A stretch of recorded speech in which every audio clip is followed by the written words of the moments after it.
Hello and welcome to the Warrington Scoop podcast. I'm Charles, and this month is all about the summer holidays. My daughter has just finished primary school and has a whole 5.5 weeks to enjoy before she starts high school in September. So I'm going to need lots of ideas for things to keep her and her little brother occupied. Thankfully, I've got the editor of the Warrington Scoop newsletter as my co-host, so hopefully he will help me to keep my kids entertained. Hi Mike, how are you? Doing really well, thanks. Just been to the market for some food. As usual, I realised on the last podcast all I talked about was food, but everyone loves a bit of food. You certainly do, yes. Excited to be working on the new podcast episode, and also the newsletter has grown by over 1,000 subscribers since we last spoke. Mate, that's amazing. That's really good. And we've had loads of you listening to the podcast as well. It's been really, really good to see you all enjoying it so much. Lots of good feedback, yeah. Yeah, keep spreading the word. We're really enjoying seeing everybody welcome us and chatting to us and saying how much you've enjoyed the podcast. So this month, you're going to be hearing from Tony Spruce about VPX Warrington, the free activity days happening across town this month, and Peter from Walton Hall and Gardens, who had some new arrivals at the end of July. Plus, we'll look back on a fantastic Warrington Arts Festival and let you know about some of the things happening across Warrington this month in our event guide.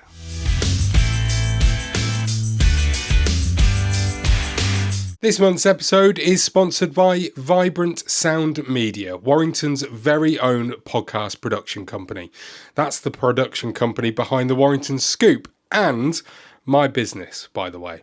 I work with people and businesses not just in Warrington, but across the world to create audio-first podcasts that connect with people in a vibrant and engaging way.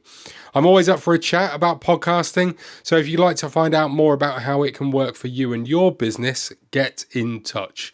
Go to vibrantsoundmedia.com or find me on LinkedIn. I'll pop that in the show notes description of the episode.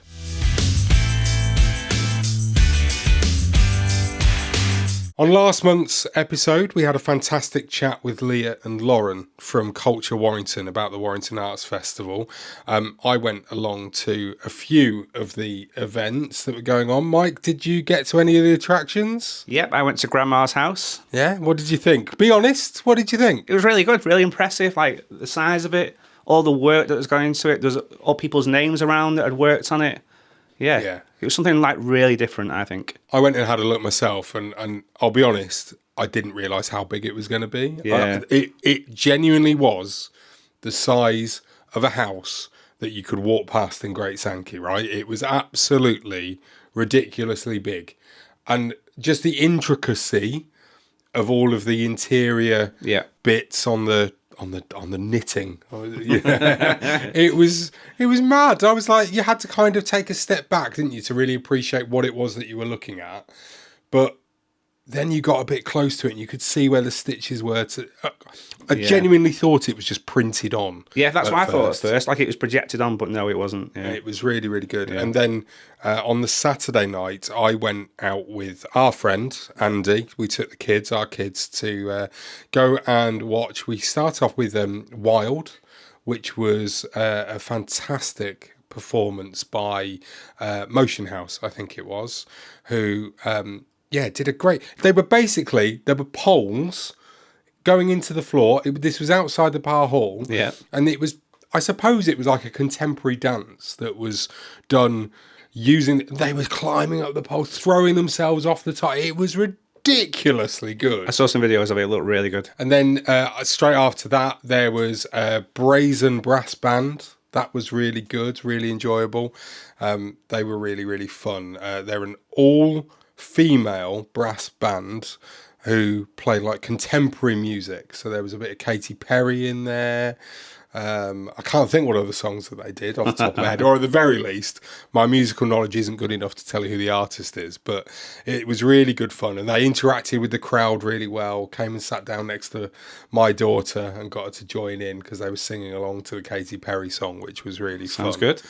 And then afterwards, we headed into Bank Park. To see the UFO. Yeah, Star Saucer. Oh my goodness, that was good. Anyone driving past and just saw that randomly be like, what is going on there? I just thought to myself, at the start, I knew, having spoken to Leah and Lauren last month's episode, I knew that it was going to be lifting off. And I was like, okay, that's great. That's what I had no idea that there was going to be like a gymnast within it that would then come down. And honestly, if you've not seen any videos on it, just go and check out the Warrington Arts Festival Instagram account. It has loads on there. I think we shared something on the Warrington Scoop. Yeah, we did. Quite a few Instagram videos as well. It was amazing. I'll be honest with you. The one thing that let it down, it was building up. It was like an outdoor rave, right? It just crescendoed. It was amazing. The one thing it was missing, Prodigy, Outer Space. That would have been I was waiting a good for fitting it, song, that definitely. but it didn't come. I put it on in the car on the way home, and my daughter was like, "What is this?" But yeah, it was really, really good. So I saw so many people out as well. This was the other thing. There were so many people that were... I was amazed. It was funny because it was a Saturday night. We were outside the Par Hall on Queen's Gardens. There were people that were walking through the gardens, clearly on their way to one of the bars. Yeah, had a few drinks. Had a few drinks already, or were about to go and have a few. And they were just stopping in awe, especially with Wild, with the dance bit. They couldn't help themselves. They had to stop and watch. The brass band, maybe not so much, because they were able to sort of just walk past, just listen to it and enjoy it. But it just captured the attention of everybody that was there. It was absolutely fantastic. And I know that there's still some exhibitions going on inside the museum and art gallery that are going to be there until I think the end of August. So go along, have a look. If you want a little bit more sort of traditional art, things hanging on walls, etc., go and take a look at the museum and the art gallery. But yeah, for a festival to get us in the mood for, summer, for a bit of arts, which I think, to be honest, you don't necessarily think of. You think arts, maybe you think a bit arty-farty, don't you? That was anything but. Honestly, brilliant. Well done to Culture Warrington. It was great for the town. It was really, really good. So yeah, it's fabulous that we were able to have something as good as that in our town. Well, from one lot of good stuff to another, with the summer holidays in full swing now, those of us with kids are going to be looking for things to keep them amused for the next few weeks. And one of those things might just be the return of VPX Warrington. With the events happening all over town throughout August, we popped along to Bank Park to chat to one of the people behind the event, Tony Spruce, to find out more. We're in Bank Park, which is going to be the first venue for VPX Warrington this year, back after a 5 or 6 year hiatus. Unbelievably, I'm here with Tony Spruce, who is our PCSO for the town centre, and the brainchild behind it originally, way back when. I have to say one of the brainchilds, because my colleague who used to work with me goes mad if I say I did it on my own. Like, you can't do anything on your own, can you? It's very true. I have to do this podcast with another person as well. So yeah, have to credit them where it's due. First of all, good that it's back. Just explain for those who are listening and maybe haven't been before, because it was such a while ago. What is it? Give us a brief overview. So VPX is the Victoria Park experience, but it's actually on tour now, if you like. It's basically designed to get families together, get kids active, and hopefully help find new hobbies, new starts. But it's basically a fun-filled, totally free family event, because I've been involved with so many activities, I know we've just mentioned a few there, but it costs you money to do stuff. It costs you money to... Everything at VPX is free, apart from your food and your ice cream. Everything is free. Bring a picnic, you won't spend any money, but hopefully your kids will find something that they like to do, that they could take on as a hobby.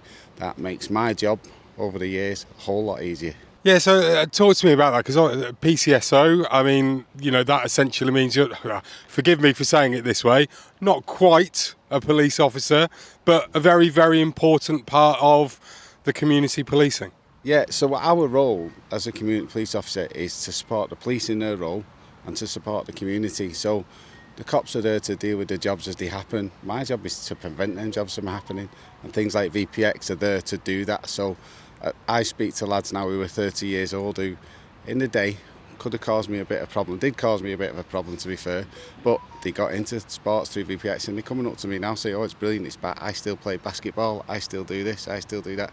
My kids are now doing it because I done it. That's why I do it, and it's preventative side. So if 9 times out of 10, if somebody joins a team or joins a sport, they've got friends for life that they don't tend to go causing trouble because they've got the other things to do. So mine's the preventive side of policing. Like I say, I work with my colleagues, the police colleagues, to help them, and then work with the community to prevent crime. And you said, as we were walking into Bank Park to me before, you started it in 2008. Obviously, you then had a very, very good run all the way through until a big worldwide pandemic got in the way. I mean, it's quite a big thing for you to be putting on.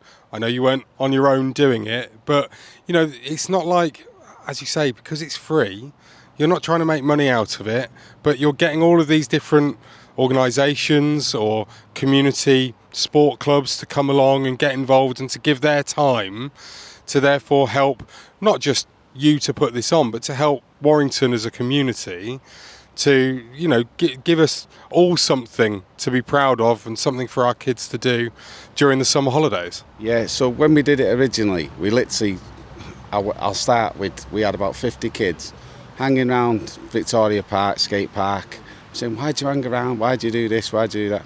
Well, we're not very good on this skate park, so we worked with a company from called Rampworks in Liverpool, who were amazing, just doing BMX and skateboarding. We built it from there till just before we finished. We had 12,000 kids over 4 days taking part in activity sport, having picnics with the family. But again, it was a team effort. At the end of the day, it was myself, Warrington Wolves, Livewire, Warrington Town Football Club, who were amazing, all working together. We've come back now, the new version. It's myself, the Youth Zone, which everybody should know how good that place is. It's amazing, but the people who run it are also really good. They help and support us. And Warrington Bid, the town centre businesses have backed me so much with this. Golden Square in particular, on the second week of the event, are putting all the rides on, are outside for free. Golden Square have sorted that. The Warrington Bid, Andrew in particular, has been unbelievably good with this, and I can't thank him enough for letting me restart it, because I've missed it. It causes me stress, but I've missed it. Well, you mentioned it there. It is on tour this time around. I was looking through the Facebook posts from over the last sort of 6 to 8 months or so, and when you were kind of thinking, oh, let's bring this back, you were asking, well, should we change the name? Should we come up with something else? You've stuck with VPX to keep it within, I suppose, the brand, if you like, so that people that do recognise it know what to expect. But as you said, it's on tour. So 4 days, over 4 weeks, all at different locations across the town, including, of course, the original Victoria Park. And we're starting on the 6th of August with here, where we are right now at Bank Park. There's going to be, you were telling me, lots of different events going on, plus your friends at the police are going to bring down some of their vehicles and some of the more exciting bits. Some of the hard hitters are coming. Hopefully we'll have quite a few of the headquarters stuff coming down. Fire Brigade, it's not called Fire Brigade anymore now, it gets sold off of that. But they're coming down with their stuff, and Chester Search and Rescue was also a big part of it originally. They're going to come and show off their equipment, so it's great for kids to see that side of it. But they're also going to be doing stuff like resource and stuff like that, and show kids how to do the dolls and things like that, which it's a fantastic thing to do, and it's amazing how many kids love doing stuff like that. But there's so much to it. We've got football, rugby, we've got netball, we've got all sorts of other sports. We've got boxing, we've got samba band that people can try and join in, we've got arts, crafts, we've got a bit of everything. And the first week on here, it's also National Play Day, so we're working with Warrington Council as well in the event.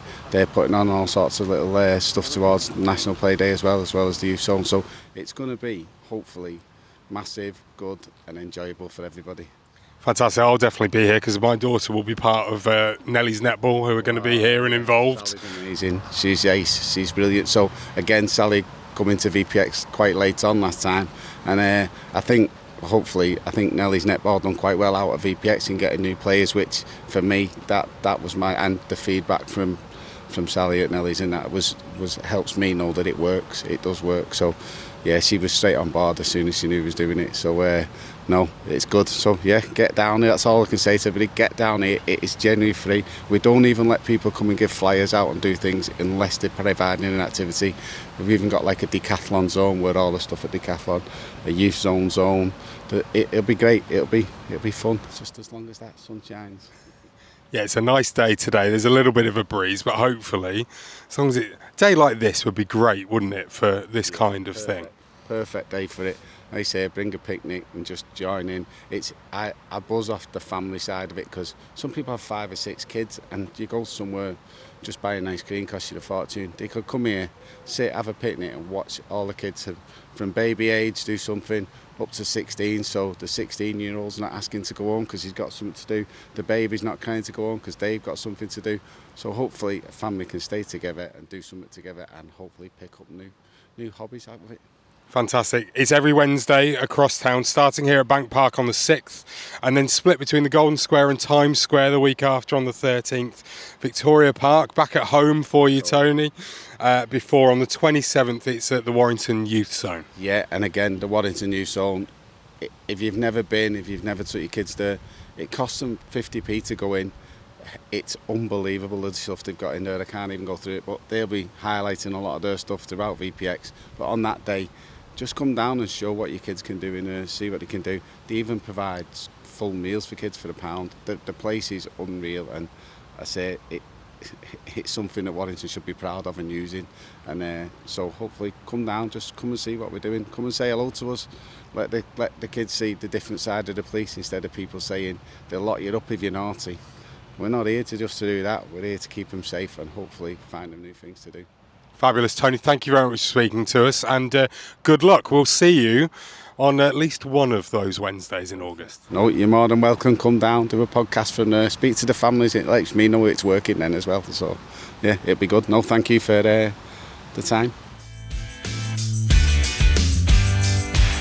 Thanks for listening to the Warrington Scoop podcast. Sign up to the newsletter and get events and feel-good news delivered into your email every Monday and Friday. Head to warringtonscoop.co.uk to sign up now. Obviously, we're all about good news here at the Warrington Scoop, and there was some more of that coming out of Walton Gardens at the end of July. Yeah, the Red Squirrels at the Children's Zoo gave birth to some new babies, so I went along to find out a bit more. So I'm here at Walton Gardens. We're sat in the zookeeper's office, zoo ranger's office. Zoo ranger's office, that's correct. With Peter, who you've just heard. How are you, Peter? You okay? I'm very well, thank you. Good. Lovely to meet you, and thank you very much for welcoming us in. You had some good news over the weekend. We've had some absolutely brilliant news again. We're very fortunate because we're part of the Red Squirrel breeding programme that's run by the Welsh Mountain Zoo. So they coordinate the whole programme countrywide, and they base their squirrels here at Walton Gardens, and we look after them, manage them, and this week we had 3 baby kittens come out of the nest box. So that's a real good positive side for the start of the summer holidays. Fantastic. That is really, really good. I mean, it's interesting. So I've been to the Welsh Mountain Zoo a few years back. It's one of my favourite zoos, I have to be honest, just because of the fact that it's on this big, massive mountain. If you've never been, you should go and check it out. It's brilliant. I had no idea that there was that reciprocal nature of, between Walton Gardens and the Welsh Mountain Zoo. We've been part of their breeding programme for over 20 years now, and this takes us up to 63 squirrels that we've actually had born here on site. Wow. Some of them have gone back into the wild and some have gone back into the breeding programme. The Welsh Mountain Zoo actually decided, and they coordinate the squirrel movement, so they move them from areas to areas, and if anybody needs new squirrels for their breeding programme, then they'll send them to them. Otherwise, they go into what's called a release programme, and squirrels, when they're released, it's called a soft release. So they're actually put into an aviary or a big cage, and they're kept in there for about 3 weeks. Then they open the cage up and allow the squirrels to go off into the woods, but still carry on feeding the cage so that they can come back and feed if they can't find natural food. Okay, fantastic. Because obviously with red squirrels, we all know that they are endangered species here in the British Isles still. They're very endangered. Yeah. They're disappearing very quickly. Even up in Scotland, they're disappearing from different regions, and it's down to the greys that are actually going into their territories. The grey squirrels actually carry 2 diseases. One's called squirrel pox, which the reds will catch and they'll die slowly from it. Another one's called adenovirus, and it kills the reds within hours. So the grey squirrels actually carry both of those diseases, but the main reason that the red squirrels are disappearing is the grey squirrels will go into their population and take all the food out because they eat it before it's ripe, whereas the red squirrels have to wait until it's actually mature. And it's a case that, although we see grey squirrels probably every day almost in Warrington. We definitely see grey squirrels in Walton Gardens every day. I bet you do. It's that thing of if they just come into contact together with the red squirrels, is that how it passes on? No, it's different to that. It's when you've got a diseased squirrel that's actually on your area that then the urine can carry that and that can be passed on. We actually have hard top cages, so the squirrels are safe here. I was going to say, how do you stop them from coming into contact? But then, yes, if there's... Yeah. So there's no way that the droppings can go through into our red squirrel cages. Fabulous. So I've lived in Warrington for over 20 years now and been coming to Walton Gardens with my kids for, well, at least 11 years now. Only really recently, in the last couple of times that I've come, have I actually seen the red squirrels at all. They seem to be quite shy. You do see them, but you've got to be here first thing in the morning or late afternoon. In fact, the babies are actually coming out usually around about 4 o'clock at the moment, and you can actually see them quite clearly. The parents are a little bit shyer, and they tend to wait until the zoo's actually closed. So if I want to see all of my adult squirrels, I have to be here at 4 o'clock in the morning, because that's when they're really fully alert and alive and jumping around as first light comes. Oh, fantastic. So it is a case of, if you want to see the red squirrels, either get here nice and early, or late towards the end of the day. And what are the opening hours for the zoo? We're open at 10:30 every day, and we close at 4:45 at the moment to have everybody out by 5 o'clock. So essentially, get here for that last hour, and that's that last hour, and you've got a good chance of seeing them. Lovely stuff. Well, Peter, thank you very much for speaking to us, and you're more than welcome. It's been absolutely fantastic. A great bit of news to start the summer holidays, as you said. Yes, no problem. And we're very busy throughout the summer with lots of events going on. Fabulous. We'll be sure to cover those in the Warrington Scoop. Thanks very much. Brilliant. Thank you very much. Thank you. Thanks to Peter at Walton Hall for chatting to us. You can keep up to date with all the events happening there on their Facebook page and, of course, through the Warrington Scoop newsletter.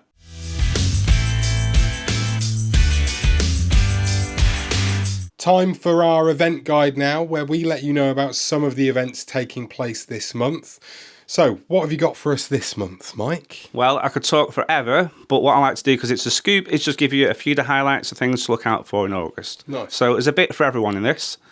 So firstly, you've got the Birchwood 10K on the 17th of August. I've run this a few times over the years. I'm not sure if you have as well. I have. I've run it a number of times, let's just say, yeah. It's a good course, nice and flat from what I remember. Oh, it's the bit where you need to go out of Locking Stumps, back up onto Crab Lane to then go down the underpass for the expressway.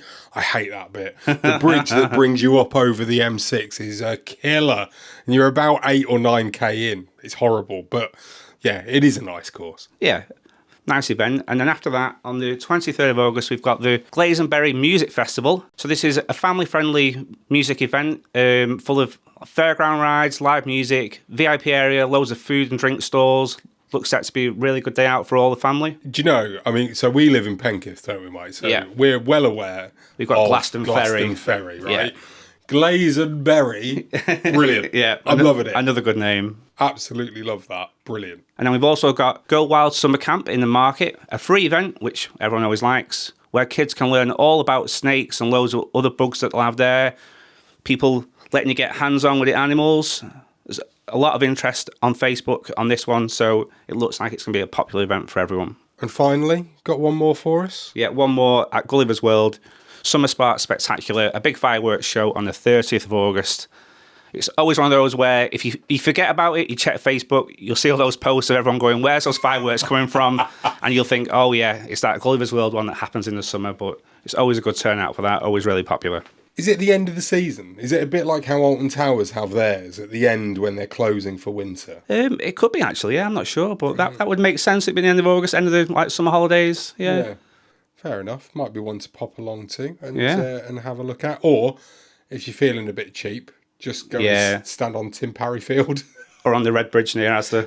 Yeah, exactly. Absolutely. Brilliant. Thanks for that, Mike. And of course, you'll find out about all of the events that Mike knows about in the Warrington Scoop newsletter. Thank you for listening to the Warrington Scoop podcast. That's our second episode done. If you've enjoyed it, please do go and share it with someone who prefers Creamfields over the neighbourhood weekender. Oh, it's controversial. Don't forget to sign up to the newsletter to stay in the know with events happening around Warrington. And we'll be back next month with another episode of the Warrington Scoop podcast. Get the scoop.